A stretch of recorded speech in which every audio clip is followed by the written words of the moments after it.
Hello बच्चों, कैसे हो आप लोग। ठीक है, चलिए आप लोग लाइव आ जाइए।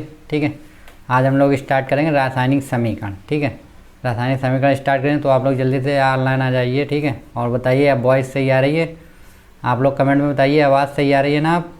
ठीक है, देख लीजिए आवाज़ सही आ रही है सभी लोगों के पास। ठीक है, तो कमेंट में बता दीजिए कि आवाज़ सही आ रही है कि नहीं यार, तो मैं स्टार्ट करूँ आगे। ठीक है, तो चलिए हम स्टार्ट करने से पहले आप लोगों को एक चीज़ बता दें कि हम पार्ट 1 जो है इसका वो लाइव आ चुके हैं। ठीक है, उसको आप लोग देख लीजिएगा। ठीक है, तो उसमें हम लोग रासायनिक अपक्रिया के बारे में बता चुके थे। ठीक है, तो फ्रेंड उसको आप लोग ज़रूर देख लीजिएगा।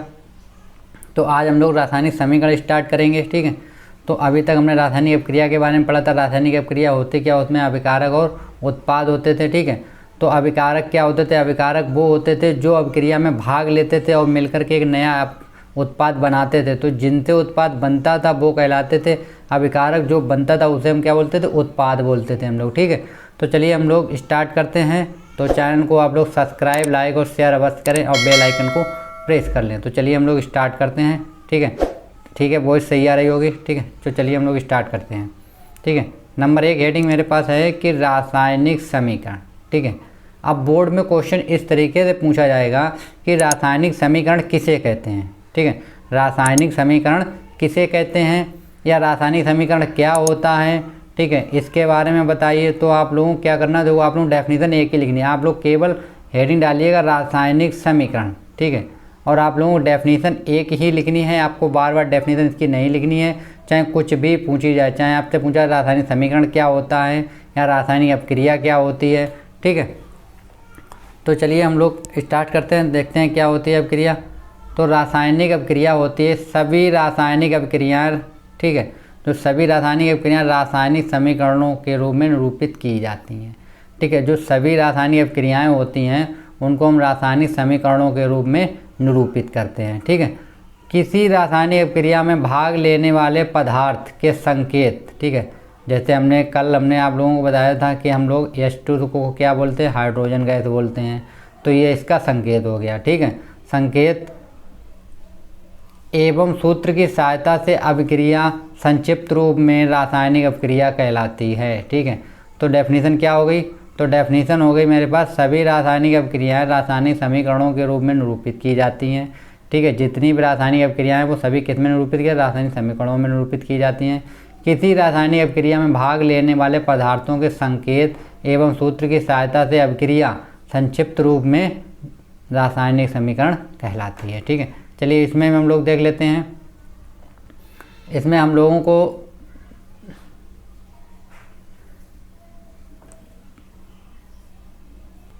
ठीक है, तो हम लोग इसमें देखते हैं। देखिए क्या होता है, रासायनिक अपक्रिया के अभिकारक रिएक्ट। ठीक है, रासायनिक अपक्रिया के अभिकारक एवं उत्पादों हम लोग क्या बोलते हैं, प्रोडक्ट बोलते हैं। ठीक है, उत्पादों को प्रदर्शित करने वाले पदार्थ, तत्व या यौगिक। ठीक है, जो पदार्थ होते हैं उनको हम क्या बोलते, तत्व होंगे या यौगिक होंगे, के संकेत एवं सूत्रों को व्यवस्थित करना पड़ता है। ठीक है, उनको हम लोग एक क्रमबद्ध में लिखते हैं। ठीक है, तो ये क्या, इसमें भी उत्पाद और अभिकारक दोनों चीज़ें होती हैं। ठीक है, उसमें और हम देख लेते हैं क्या होता है। चलिए हम एक एग्जाम्पल ले लेते हैं। एग्जाम्पल मेरे पास है, ठीक है, हाइड्रोजन और क्लोरीन। ठीक है, हाइड्रोजन क्लोरीन मिश्रण को सूर्य के प्रकाश में रखने पर हाइड्रोजन क्लोराइड बनता है। इस अभिक्रिया को रासायनिक समीकरण के द्वारा निम्नलिखित प्रकार से निरूपित किया जाता है। ठीक है, तो जो कल हमने रिएक्शन आप लोगों को बताई थी, H2 + Cl2, ये दोनों क्या करते हैं, योग करते हैं सूर्य के प्रकाश में, और क्या बना देते हैं, 2HCl। ठीक है, 2HCl को हम लोग हाइड्रोक्लोरिक अम्ल भी बोलते हैं, ये एक अम्ल होता है। ठीक है, चलिए तो ये रिएक्शन होती है। ठीक है, तो ये क्या बनाता है, हाइड्रोक्लोरिक अम्ल बनाता है। चलिए आगे हम लोग देखते हैं। तो इसको हम इस तरीके से भी लिख सकते हैं। देखिए H2 हाइड्रोजन होता है, Cl2 क्लोरीन होता है, और हाइड्रोजन क्लोराइड क्या होता है, HCl होता है। ठीक है, चलिए आगे हम लोग देख लेते हैं। ठीक है, आप लोग फ्रेंड्स जल्दी से जुड़ जाइए। ठीक है, नहीं तो छूट जाएगा आप लोगों का क्या फ़ायदा। और ये आपकी हेडिंग हमारे पास क्या है, रासायनिक समीकरण लिखने के नियम। ठीक है, हमें जो रासायनिक समीकरण होते हैं उसके लिखने के जो नियम होते हैं, वो नियम क्या होते हैं वो हम आप लोगों को बताते हैं। नियम क्या होते हैं, तो देखिए रासायनिक अभिक्रिया को रासायनिक समीकरण के रूप में लिखने के लिए निम्न नियमों का पालन किया जाता है। जो हमारे पास रासायनिक अभिक्रिया होती है उसको रासायनिक समीकरण में लिखने के लिए हमें निम्न बातों का ध्यान रखना होता है, ठीक है। तो नंबर 1 क्या आता है? नंबर 1 आता है अभिक्रिया के अभिकारकों को उनके संकेतों को अणसूत्र, ठीक, किसमें? अणसूत्र, ठीक है। अणसूत्र के पदों में समीकरण के बाईं ओर लिखा जाता है, ठीक है। समीकरण के किस ओर लिखा जाता है? बाईं ओर लिखा जाता है, ठीक है। चलिए आगे हम लोग देखते हैं। आगे हमको क्या मिलता है? नंबर 2 पे है हेडिंग, अभिकारकों के सूत्रों के बीच धन चिन्ह लगाया जाता है। कौन सा चिन्ह लगाया जाता है? धन चिन्ह, मतलब प्लस चिन्ह का हम लोग यूज करते हैं, ठीक है। चलिए और हम लोग देखते हैं पॉइंट नंबर 3 क्या है मेरे पास। पॉइंट नंबर 3 मेरे पास है अभिक्रिया के उत्पादों को उनके संकेतों या अणसूत्र के पदों में समीकरण के दाईं ओर लिखा जाता है। किस साइड लिखा जाता है? दाईं ओर लिखा जाता है, ठीक है। अभी हम आप लोगों को लिख के दिखाएंगे, ठीक है। नंबर 4 पॉइंट है उत्पादों के सूत्रों के मध्य धन चिन्ह लिया जाता है। जो उत्पाद होते हैं जैसे H2 मान लिया अभी था और प्लस Cl2, हमने इनके उत्पाद बनाएंगे तो इनके बीच हमने किसका साइन लिया? प्लस का साइन लिया, ठीक है। चलिए आगे हम लोग देखते हैं। नंबर 5 है पॉइंट मेरे पास, अभिकारकों और उत्पादों को एक तीर, ठीक है। ये जो एरो टाइप का इस तरीके से बना है, इस चिन्ह द्वारा हम लोग अलग अलग प्रदर्शित किया जाता है। तीर चिन्ह यह दिखाता है कि अभिक्रिया किस दिशा की तरफ जा रही है, ठीक है। ये एरो अगर इस साइड है तो अभिक्रिया किस साइड चल रही है? इस साइड चल रही है, ठीक है।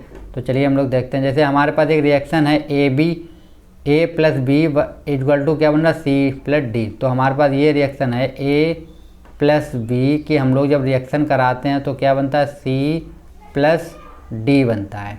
तो ये मेरे पास रिएक्शन है, तो इसको हम लोग बोलते हैं समीकरण, ठीक है। चलिए और हम लोग देख लेते हैं। उसके बाद क्या आता है? इस रासायनिक समीकरणों में A और B क्या है? अभिकारक हैं। हम लोग आप लोगों को बता चुके हैं, जो अभिक्रिया के स्टाइल लिखे होते हैं उनको हम लोग बोलते हैं अभिकारक, ठीक है। जबकि C और D जो हैं वो क्या है? उत्पाद हैं। C और D उत्पाद हैं, ठीक है। C और D मेरे क्या हैं? उत्पाद दिए गए हमको, ठीक है। चलिए आगे हम लोग, तीर चिन्ह यह बताता है कि A और B की अभिक्रिया के फलस्वरूप क्या बना? C और D प्राप्त हुए, ठीक है। C और D प्राप्त हुए। चलिए आगे हम लोग देख लेते हैं, ठीक है। अब हम लोग देखते हैं संतुलित एवं असंतुलित रासायनिक समीकरण, ठीक है। एक संतुलित समीकरण होता है और एक असंतुलित समीकरण होता है। तो हम लोग सबसे पहले देखते हैं संतुलित रासायनिक समीकरण, ठीक है। संतुलित रासायनिक समीकरण, ठीक है। तो संतुलित रासायनिक समीकरण ये होता है जिसके तरफ दोनों जो अणुसूत्र होते हैं, परमाणु संख्या जो कैसी होती है वो बराबर होनी चाहिए। परमाणु संख्या बराबर होगी तो वो कैसे होंगे? संतुलित समीकरण। तो इनको हम लोग इंग्लिश में बोलते हैं बैलेंसेड केमिकल इक्वेशन, ठीक है। तो संतुलित समीकरण को हम लोग क्या कहते हैं? बैलेंसेड केमिकल इक्वेशन, ठीक है। तो आप लोग देख लीजिएगा, इंग्लिश में भी आप लोग लीजिए कि कहीं कहीं इंग्लिश में भी पूछ दिया जाता है कभी कभी, ठीक है। तो चलिए हम लोग देखते हैं क्या संतुलित रासायनिक समीकरण वह है जिसमें समीकरणों के दोनों ओर प्रत्येक तत्व के परमाणुओं की संख्या कैसी होती है? समान होती है। क्या होती है? समान होती है, ठीक है। तो परमाणु संख्या कैसी होती है? समान होती है। चलिए हम लोग देखते हैं, उदाहरण ले लेते हैं हम लोग। एक उदाहरण क्या है? हाइड्रोजन और क्लोरीन के बीच होने वाली रासायनिक अभिक्रिया को निम्न अभिक्रिया को निरूपित करने वाले समीकरण को लें। जैसे हमने क्या लिया? H2 plus Cl2 equal to क्या बन गया? 2HCl। तो यहाँ पे H के कितने परमाणु थे? 2 थे। Cl2 के कितने थे? 2 थे। और बना कितना? 2, ठीक है। हर चीज़ 2 है। चलिए हम लोग देखते हैं। देखिए ये हम लोगों ने लिख लिया, ठीक है। तो इसमें हम इस तरीके लिखेंगे, प्रस्तुत समीकरण लिखेंगे। इसमें हमने क्या? हाइड्रोजन परमाणुओं की संख्या लिख ली, इसमें क्लोरीन परमाणुओं की संख्या लिख ली। तो बाईं ओर कितने थे? देखो बाईं ओर कितने थे? यहाँ पे थे 2, तो हमने 2 लिख लिया। Cl2 में कितने थे? 2, हमने 2 लिख लिया। जो दाईं ओर हमारा जो बना है प्रोडक्ट उसमें कितने हैं? 2 HCl हैं और 2 Cl हैं, ठीक है। तो दोनों 2 हैं तो इक्वल हो गई ना। 2 यहाँ पे भी, 2 यहाँ पे भी और 2 यहाँ पे, 2 दोनों जगह पे हैं, ठीक है। तो इस अभिक्रिया से इस समीकरण को हम लोग क्या बोलेंगे? संतुलित समीकरण बोलते हैं, ठीक है। चलिए आगे हम लोग देखते हैं। चूँकि इस समीकरण के दोनों ओर जो हाइड्रोजन और क्लोरीन की परमाणु संख्या कैसी है? समान है, मतलब 2 यहाँ पे भी हैं, 2 यहाँ पे भी, 2 मतलब दोनों जगह 2 हैं। अतः यह समीकरण कैसा होगा? संतुलित समीकरण होगा, ठीक है।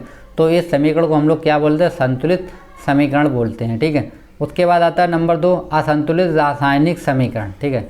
असंतुलित रासायनिक समीकरण अनबैलेंस्ड केमिकल इक्वेशन, ठीक है। इसमें क्या होता है? इसमें जो जैसे यहाँ पे मतलब इक्वल नहीं होते, ये दोनों चीज़ें यहाँ पे दाईं और बाईं और इक्वल था, ये इक्वल नहीं होंगी, ठीक है। तो चलिए हम लोग देख लेते हैं, इसकी भी डेफिनेशन कुछ खास नहीं है, ठीक है। इसकी चलिए देखते हैं कि असंतुलित रासायनिक समीकरण यह है, ठीक है, वह है जिसमें समीकरणों के दोनों ओर तत्वों के परमाणु की संख्या समान नहीं होती, ठीक है। उदाहरण के लिए हम निम्न समीकरण ले सकते हैं, ठीक है।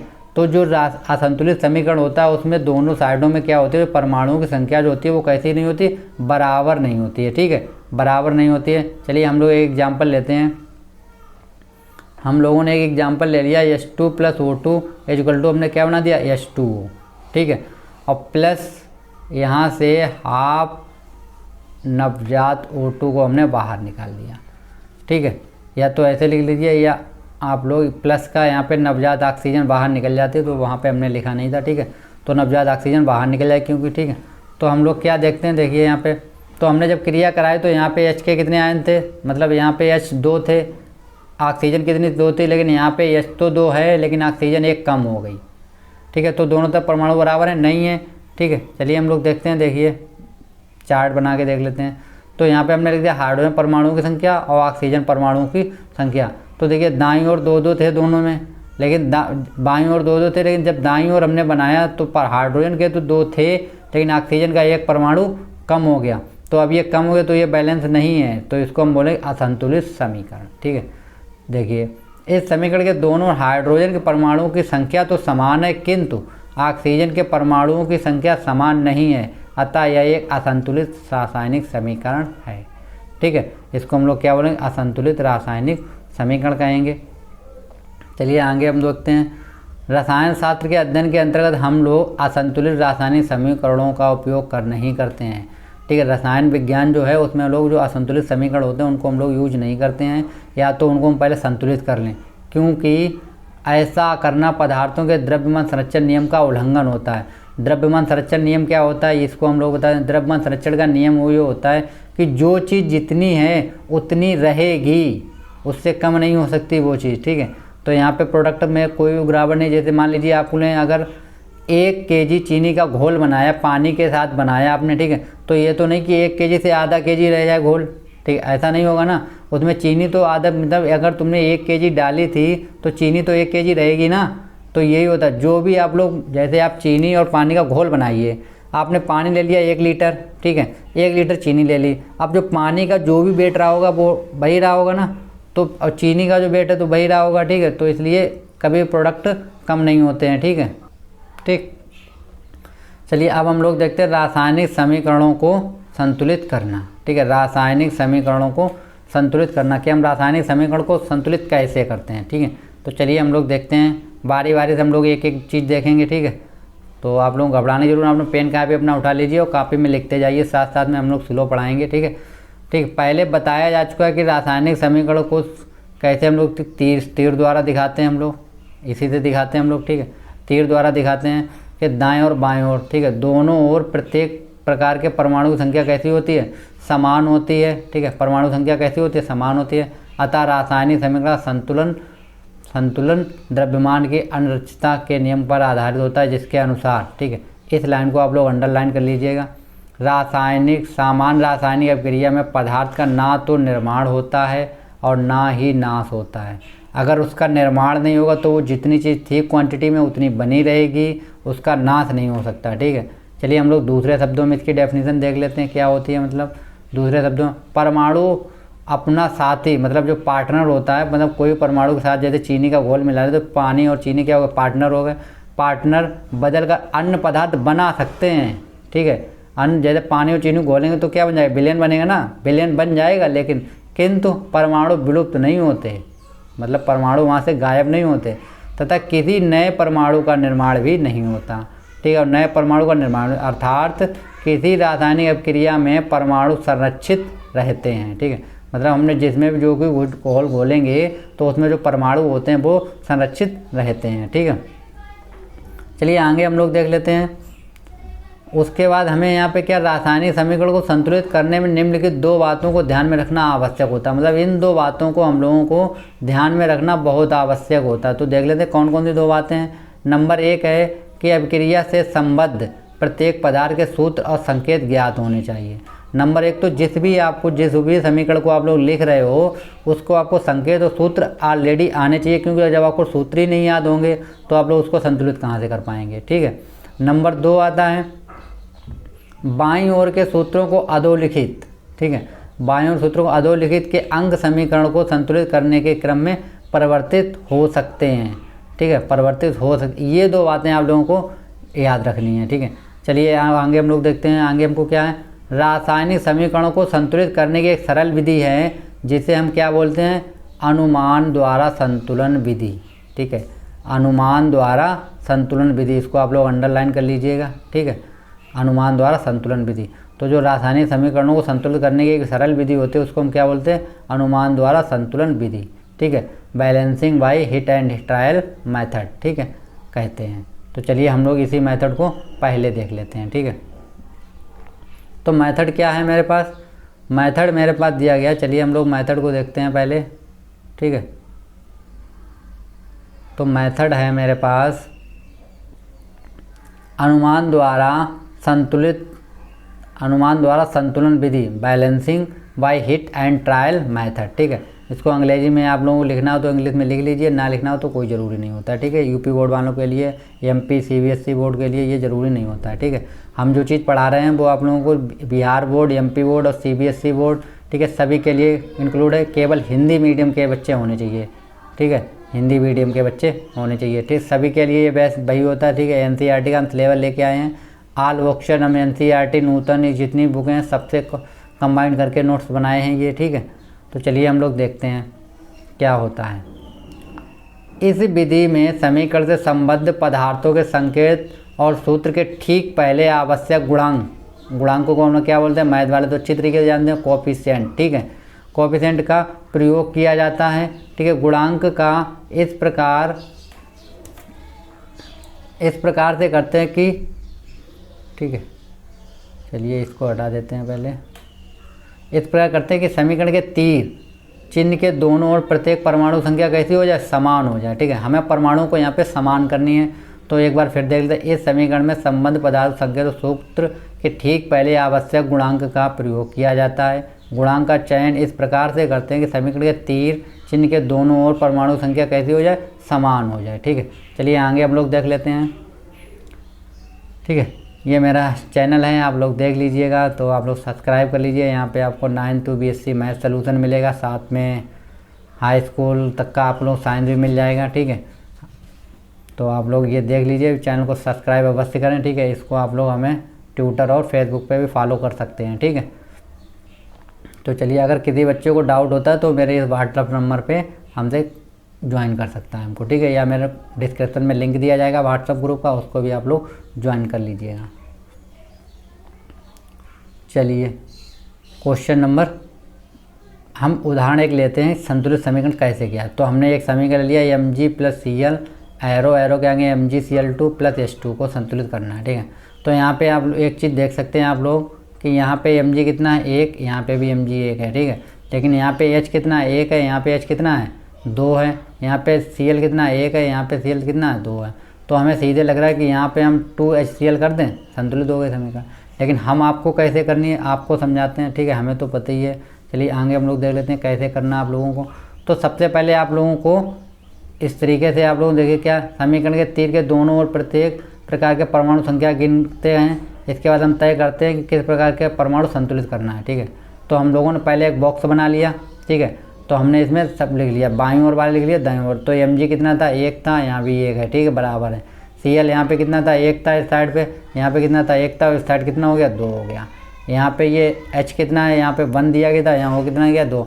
मतलब हमको संतुलित किसको करने हैं, H और Cl को संतुलित करना है। ठीक है, तो चलिए हम लोग देखते हैं। इस प्रकार हम पाते हैं कि Mg के परमाणु तो संतुलित है, मतलब जो मैग्नीशियम है वो तो संतुलित है, किंतु C और H के परमाणु असंतुलित हैं। ठीक है, C का मतलब यहाँ पे फ्रेंड्स आप लोग Cl कर लीजिएगा। ठीक है, मिस्टेक हो गया था, Cl है। Cl और H के परमाणु कैसे असंतुलित हैं। तो हमें नंबर 1 हमको क्या करना है, देखो नंबर 2 में हमारे पास परमाणु को संतुलित करने के लिए रासायनिक समीकरण के विशिष्ट सूत्र का उपयोग किया जाता है। अतः हम समीकरण में सबसे पहले सूत्र जैसे MgCl2 लेंगे। हम लोग क्या लेंगे, MgCl2 है। चूँकि समीकरण mg के संदर्भ में पहले से ही संतुलित है, ठीक है। ये पहले से, क्योंकि हमारा जो बन रहा था प्रोडक्ट वो क्या बन रहा था, देखो MgCl2 ही तो बन रहा था। जब MgCl2 ये बन रहा था, ठीक है, तो ये तो पहले से ही संतुलित है, तो हमें इसमें तो कुछ करने की है नहीं ज़रूरत, ठीक है। तो चलिए आगे हम लोग देखते हैं। चूँकि mg के संदर्भ में पहले से संतुलित, अतः HCl के ठीक पहले वाले गुणांक 2 लिखकर Cl को संतुलित कर लिया। तो हमने देखो अभी मेरे पास रिएक्शन थी, यहाँ पे 2 नहीं था, अब हमने यहाँ पे क्या लिख दिया, 2 लगा दिया। तो Mg + 2HCl एरो का केवल MgCl2 + H2 हो गया। अब यहाँ पे 2 H हो गए, Cl भी हो। अब देखो ऐसा करने से हाइड्रोजन और क्लोरीन दोनों संतुलित हो जाते हैं। हमने केवल यहाँ पे कितने का मल्टीप्लाई किया, 2 का मल्टीप्लाई किया, तो देखो पूरा रिएक्शन संतुलित हो गया, ठीक है। ऐसा करने से हाइड्रोजन परमाणु दोनों क्या हो गए, संतुलित हो गए, ठीक है। तो इस तरीके से हम लोग संतुलित करने हैं। चलिए आगे हम लोग देखते हैं नंबर 3। अब यह जानने के लिए समीकरण संतुलित हुआ या नहीं, तीर चिन्ह के दोनों ओर प्रत्येक प्रकार परमाणु संख्या गिनती करते हैं हम लोग, ठीक है। तो फिर हम दोनों तरफ फिर से गिनती एक बार काउंट कर लेंगे। तो चूँकि तीर चिन्ह के दोनों परमाणु संख्या समान रहता है, उपयुक्त समीकरण कैसा है, संतुलित समीकरण होगा, ठीक है। चलिए नेक्स्ट क्वेश्चन, एक और उदाहरण हम लोग ले लेते हैं। ये हमको दिया गया है समीकरण AlCl3 + CaOH का होल ट्वाइज AlOH का होल थ्राइज + CaCl2 को संतुलित करना है, ठीक है। इसको हमको संतुलित करना है। एल्युमिनियम क्लोराइड कैल्शियम, ये भुजा चूने का सूत्र होता है, ठीक है। ये एल्युमिनियम हाइड्रोक्साइड है, ठीक है, कैल्शियम क्लोराइड होता है। तो आप लोगों को अगर नाम लिखना हो तो आप लोग लिख लीजिए, ठीक है। हम आपको एक एक बता देते हैं। ये जो है वो एल्युमिनियम क्लोराइड है, ठीक है। इसको हम लोग बोलते हैं भुजा चूना, ठीक है, भुजा चूना, ठीक है। और इसको हम लोग बोलते हैं एल्युमिनियम हाइड्रोक्साइड, ठीक है। तो इसको लिख लिया आप एल्युमिनियम हाइड्रोक्साइड। और ये जो है CaCl2, इसको आप लोग लीजिए कैल्शियम क्लोराइड, ठीक है। तो आप लोग नाम लिख लीजिएगा। चलिए आगे देखते हैं हम लोग। हमने सबसे पहले क्या किया, एक बॉक्स बनाया, ठीक है। हमने बॉक्स बनाया, बॉक्स में जो चीज़ थी उसको हमने लिख लिया। यहाँ पे हमारे पास Al कितना था, बाएं तरफ 1 था, दाएं तरफ कितना था, 1 था, संतुलित है, ठीक है। Cl की संख्या कितनी थी, एक तरफ 3 थी, इस साइड 3 थी और इस साइड कितनी थी, 2 थी, एक कम हो गया यहाँ पे, ठीक है। OH यहाँ पे 2 थे और यहाँ कितने हो गए, 3 हो गए। Ca 1 था यहाँ पे, तो यहाँ पे कितना है देख लेते हैं, यहाँ पे भी 1 है, ठीक है। तो परमाणु की संख्या किनकी सही है, Ca की सही है और Cl की बराबर है। केवल हमको किसको करना है सही, Cl को और OH को करना है हमको, ठीक है। तो हम लोग देखते हैं नंबर 2 में हम लोग क्या लिखेंगे। देखिए लिखने का तरीका भी आप लोगों को आइए। H और O परमाणु को छोड़कर समीकरण में सबसे विशिष्ट सूत्र जो है AlCl3 है, एल्युमिनियम क्लोराइड है। Cl को संतुलित करने के लिए सूत्र CaCl2 के ठीक पहले 3 और AlCl3 ठीक पहले गुणांक 2 लिख देते हैं हम लोग। जो CaCl2 है उसके आगे हम लोग कितना लिख देते हैं, 3, और इसके आगे हम लोग 2 लिख देते हैं। अतः Al को संतुलित करने के लिए AlOH का होल थ्राइज के ठीक पहले 2 का गुणांक लिखते हैं, ठीक है। CaOH का होल ट्वाइज के ठीक पहले 3 का गुणांक लिखते हैं। तो समीकरण कहता है वो समीकरण संतुलित होता है, ठीक है। तो चलिए हम लोग आप लोग दिखाते हैं, ठीक है। हमने यहाँ पे क्या किया, यहाँ पे हमने लिख दिया 2, ठीक है, 2 लिख दिया। यहाँ पे कितना लिख दिया, 3 CaOH का होल थ्राइज कर दिया, इसको हमने 2 AlOH का होल थ्राइज कर दिया और इसको हमने 3 CaCl2 कर दिया। तो ये मेरा संतुलित जो समीकरण हो गया, ठीक है। चलिए अब हम लोग इसको चेक कर लेते हैं कि ये संतुलित हुआ या नहीं हुआ समीकरण, ठीक है। तो देखते हैं हम लोग। तो यहाँ पे हम जांच करें, दाईं और बाईं ओर के लिखेंगे। तो यहाँ पे Al कितना दिया गया, 2 दिया गया था, ठीक है। और Cl भी कितना दिया गया, 2 दिया गया था। उसके बाद आता है Cl, यहाँ पे 6 हो गया और यहाँ पे कितना हो गया, 6 हो गया, सही है। यहाँ पे OH कितने 6 है, यहाँ पे भी कितने 6 है। यहाँ पे Ca कितना है 3 है और यहाँ पे Ca कितना है 3 है, ठीक है। तो उपयुक्त जो समीकरण है वो कैसा समीकरण है, संतुलित समीकरण है, ठीक है। तो ये समीकरण कैसा होगा, संतुलित समीकरण होगा, ठीक है। चलिए हम उदाहरण अगला ले लेते हैं, 3 नंबर उदाहरण, ठीक है। उदाहरण 3 लेते हैं। अगली बार हम लोग उदाहरण ले लिया Fe + H2O, Fe3O4 + H2O को, इसको हमको संतुलित करना है, ठीक है। ये आप लोग कर लीजिए क्योंकि एग्जाम में ये पूछे जाते हैं, ठीक है। चलिए हम लोग इसको पहले लिख लेते हैं, देखते हैं क्या क्या चीज़ हमको संतुलित करनी है। तो हम लोगों ने ये हमने एक ग्राफ बना लिया अपना, ठीक है। दाईं और बाईं ओर आप लोग लिखते जाइएगा। Fe दाईं ओर कितना 1 है और इस साइड कितना हो गया 3 हो गया था। यहाँ पे H हाइड्रोजन कितना था 1 था, मतलब यहाँ पे 2 थे और यहाँ पे कितने हैं 2, ये इक्वल है, ठीक है। O यहाँ पे 1 है लेकिन यहाँ पे कितने हो गए 4 हो गए। तो हमको H और O को यहाँ पे किसको हमें को संतुलित करना है, हमको संतुलित करना है O को और Fe को, ठीक है। तो चलिए हम लोग देखते हैं क्या हमको मिला यहाँ पे। हमको यहाँ पे मिल रहा है कि इस समीकरण में सबसे क्लिप्ट, ठीक है, सूत्र जो है FeO3 है। H पहले से संतुलित है। Fe को संतुलित करने के लिए समीकरण ठीक पहले 3 का गुणांक लिख देते हैं, ठीक है। तो हम क्या करते हैं, यहाँ पे 3Fe कर देते हैं हम लोग, ठीक है। तो अब क्या हो गया, प्लस H2, तो यहाँ पे हो गया Fe2O3 हो गया, ठीक है। ये तो ऐसे रखा हम लोगों ने H2, इसको हमने स्टार्ट केवल यहाँ पे हमने 3 का मल्टीप्लाई कर दिया। अब यहाँ पे Fe कितने हो गए, 3 हो गए। यहाँ पे Fe कितने बचे, 2 बचे। अब हमको एक Fe और चाहिए। तो अब आगे हम लोग देखते हैं आगे हमको क्या करना पड़ेगा, ठीक। अब हम लोग क्या करते हैं, देखो O को संतुलित करने के लिए H2O से के पहले 4 का गुणा करते हैं। मतलब यहाँ पे O कितने हैं, O हमारे पास यहाँ पे दिखाई पड़ता है हमको 3, और वहाँ पे कितना है, 0 1 है, ठीक है। तो हम क्या करते हैं, 4 का गुणा कर देते हैं, ठीक है। तो हमने क्या दिया 3Fe + 4H2O, ठीक है। और एरो यहाँ पे ये लिख नहीं पाया तो एरो फिर क्या हो जाए Fe2O3, ठीक है। यहाँ पे Fe2O3 + H2, ठीक है। तो अब हाइड्रोजन में H असंतुलित हो जाता है, जिसे संतुलित करने के लिए H2 के ठीक पहले हम लोग 4 लिख देते हैं। तो यहाँ पे जो H2 है ये चीज़ यहाँ पे हम लोग क्या लिख देंगे, 4 लिख देंगे, ठीक है। तो चलिए हम लोग लिखते हैं। तो यहाँ पे रिएक्शन क्या बन जाएगी, देखो रिएक्शन बन जाएगी मेरे पास 3Fe, आप लोग ये लिख दिए, ये आपको समझ नहीं आएगी, ठीक है। Fe + 4H2, ठीक है। O एरो के आगे मेरे पास बनेगा Fe, ठीक है, Fe3O4, ठीक है, और +4H2, ये आप लोग लिख लीजिएगा, या तो आप ये लिख लीजिए, ठीक है। चलिए आगे हम लोग देख लेते हैं। अब हमको नंबर 4 पे मेरे पास क्या दिया गया, समीकरण को संतुलन की जांच करते हैं। तो हम लोग Fe देखते हैं, यहाँ पे 3 तो यहाँ पे भी 3 है, ठीक है। यह 4 हाइड्रोजन यहाँ पे 8 हैं और यहाँ पे कितने हैं, 8 हैं। यहाँ पे ऑक्सीजन कितनी 4 थी और यहाँ पे ऑक्सीजन 4 है। तो समीकरण कैसा हो गया, ये भी समीकरण संतुलित हो गया, ठीक है। चलिए समीकरण हम लोग 5 देख लेते हैं, ठीक है। अगला एग्जाम्पल है मेरे पास उदाहरण नंबर 4, ठीक है। उदाहरण 4 नंबर KClO3, ठीक है। ये हम लोगों ने ले लिया KClO3, ठीक है। थोड़ा छोटा कर लेते हैं इसको, ठीक।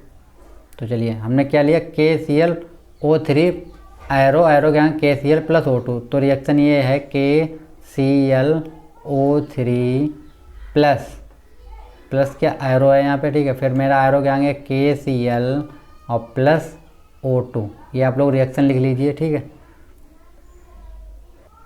ठीक है, तो हम समीकरण को तीर चिन्ह के जो हैं उसको हम लोग लिख लेते हैं यहाँ पे कि गिनती करते हैं किस साइड क्या है। तो यहाँ पे K जो है वो कितना 1 दिया गया था, यहाँ पे कितना है 1 है। Cl की जो वैल्यू है इस साइड भी 1 है और इस साइड भी 1 है, लेकिन O यहाँ पे डिफरेंस हो गया। यहाँ पे 3 था और यहाँ कितना बचा था, 2 बचा था, ठीक है। तो O को कंप्लीट करना है हमको, ठीक है। तो हम देखते हैं पहले, ठीक है। तो हम क्या करते हैं, समीकरण में सबसे पहले हम KClO3 को देखते हैं, ठीक है। O को संतुलित करने में KCl3O के ठीक पहले क्या लगाते हैं, 2। KCl जो है उसके आगे 2 का मल्टीप्लाई कर देंगे और O2 के ठीक पहले हम 3 लिख देंगे। तो जो क्या हो जाएगा 2KClO3 हो जाएगा, एरो के आगे बन जाएगा KCl, ठीक है, +3O2, ठीक है। तो ये समीकरण संतुलित हो गया, ठीक है। चलिए इसको हम लोग देख लेते हैं।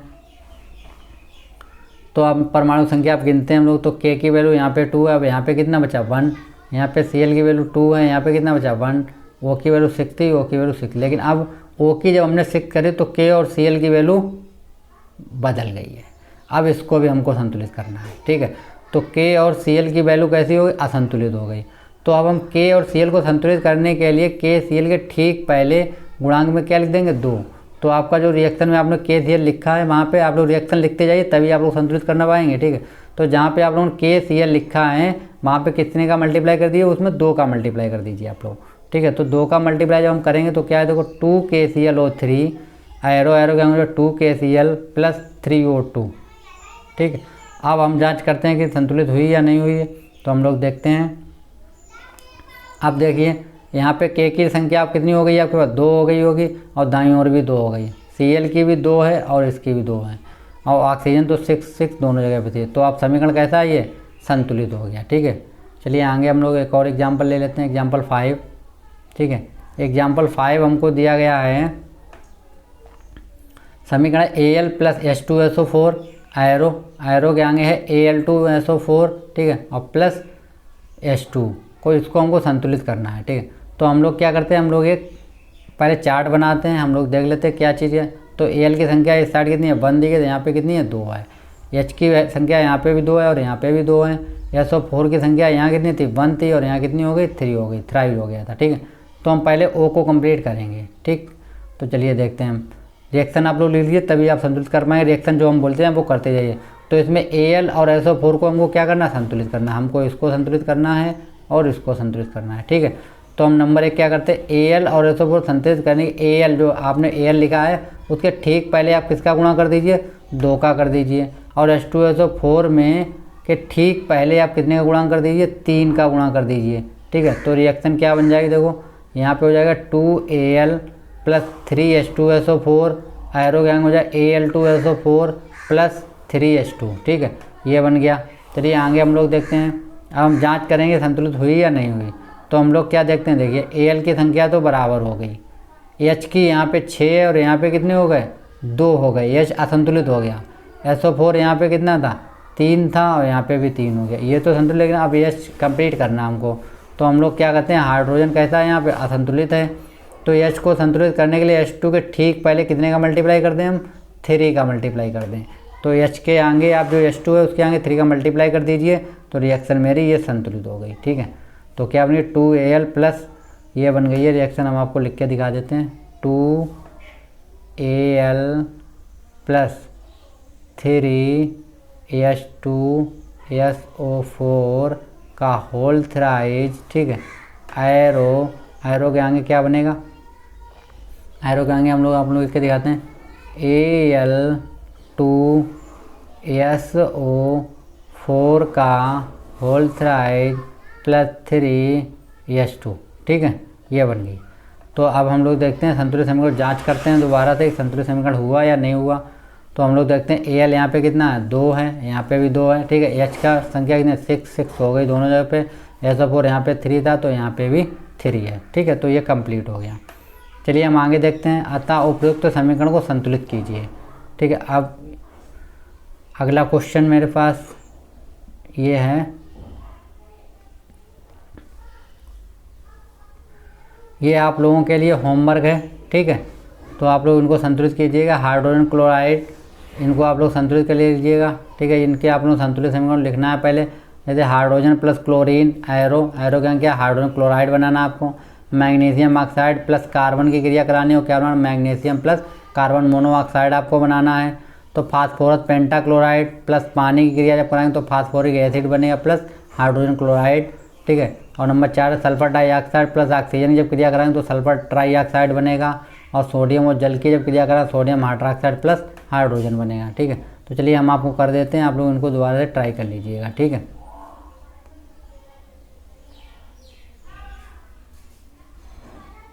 ठीक, तो चलिए हम लोग देखते हैं। तो यहाँ पे पहला मेरे पास क्या था, देखिए पहला हम आपको दिखाते हैं। पहला क्या था, हाइड्रोजन प्लस क्लोरीन, ठीक है। तो हमने लिख लिया, देखो हाइड्रोजन को हम लोग H2 लिखते हैं और क्लोरीन को Cl2 लिखते हैं। एरो गैंग क्या बन जाएगा, 2HCl, ठीक है। ऐसे ही मैग्नीशियम जो है इसको हम लोग MgO लिखते हैं, तो MgO, ठीक है, प्लस C, कार्बन को हम लोग C लिखते हैं। एरो गैंग क्या बन जाएगा, Mg प्लस CO, क्योंकि मोनोकार्बन के क्या होता है, CO होता है, ठीक है। उसके बाद नंबर 3 हम लोग देख लेते हैं। नंबर 3 है यहाँ पे, नंबर 3 पे देख लेते हैं हम लोग। नंबर 3 है फास्फोरस पेंटाक्लोराइड। तो फास्फोरस पेंटाक्लोराइड को हम लोग लिखते हैं PCl5, ये इसका फार्मूला होता है। तो PCl5 प्लस 4H2O, पानी को हमने लिया 4H2O, कंप्लीट करते जा रहे हैं साथ में, ठीक है। तो ये हो जाएगा H3PO3O4, H3PO4, ठीक है। ये होता है फास्फोरिक एसिड का सूत्र, और प्लस HCl, ठीक है, 5HCl होगा। उसके बाद हम लोग देखते हैं, इसको हम लोग सल्फर डाइऑक्साइड प्लस ऑक्सीजन को क्रिया कराएंगे तो बनेगा सल्फर ट्राई ऑक्साइड बनेगा। चलिए हम लोग देख लेते हैं रिएक्शन। तो हम लोगों ने क्या करा दिया, ये हमने 2SO2 ले लिया प्लस O2 क्रिया कराई तो क्या बना, 2SO3 बन गया। लास्ट वाला सोडियम प्लस जल, तो 2Na, ठीक है, 2Na, सोडियम को हम लोग Na बोलते हैं हम लोग, प्लस 2H2O, एरो गैंग क्या बन जाएगा, 2NaOH प्लस H2, ठीक है। तो चलिए हम लोगों ने यहाँ तक कंप्लीट। नेक्स्ट वीडियो अगली चैप्टर में लाएंगे हम लोग। तो आप लोग इसके नोट्स बनाते जाइएगा, ठीक है। और इसका आप लोगों को अगर PDF चाहिए तो मेरा टेलीग्राम ग्रुप ज्वाइन कर लीजिए, ठीक है। और अपने फ्रेंड्स में इसको शेयर और लाइक सब्सक्राइब अवश्य करें। Thank you friends. तो चलते हैं, ठीक है।